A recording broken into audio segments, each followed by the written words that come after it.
to hope for and who to believe. So, in the 7th season, we repeated many times the two common truths.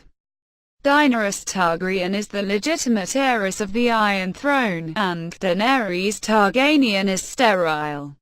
The fact that the first statement is incredibly far from the truth can now be seen even by those who did not read books and carefully avoided any spoilers. Sam Tarley, John Bradley, and Bran Stark, Isaac Hampstead-Wright, at the end of the last series spoke out loud for the most incomprehensible. Jon Snow, Keith Harington, is the legitimate king of the Seven Kingdoms.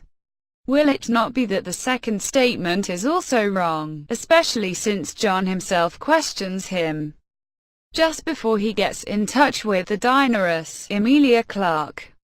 Peter Dinklage and Emilia Clark in the Season 7 of the Game of Thrones. Throughout the 7th season, we were shown how Dennis from the liberal queen, the destroyer of bondage and slave-liberator, is turning into an authoritarian ruler who is ready to bring flame and blood to the Seven Kingdoms.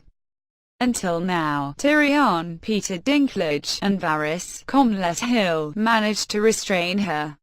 But Daenerys still shows at times the worst qualities of her father, the Mad King, David Rintel, for example.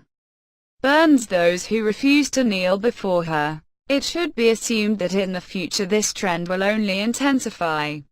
Meanwhile, Jon Snow, most likely, is also Azor Ahay, the prince that is promised in the prophecy, which Melisandre spoke about. Karis van Houten. In the book Dance with Dragons, Jon dreams of how he fights against the dead with a fiery blade, a symbolic attribute of Azor Ahai. The Targaryens believed that the promised prince would appear from their blood, and in Jon's lineage there could be no doubt, as well as being the most suitable candidate for the role of a good guy who must fight the King of the Night.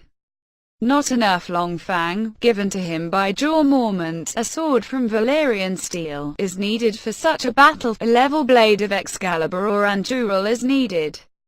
And according to legend, Azor Ahai had such a sword called Svetozani, but his miraculous properties were acquired only by the sword after the hero tempered him in the body of his beloved, with fatal consequences for her. And if we draw parallels, does this mean that Daenerys, who has become a mad queen, will perish at the hands of Jon?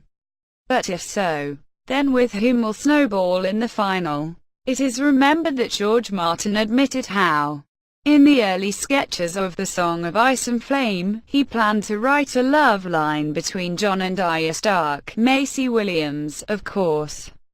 Later the writer refused this idea.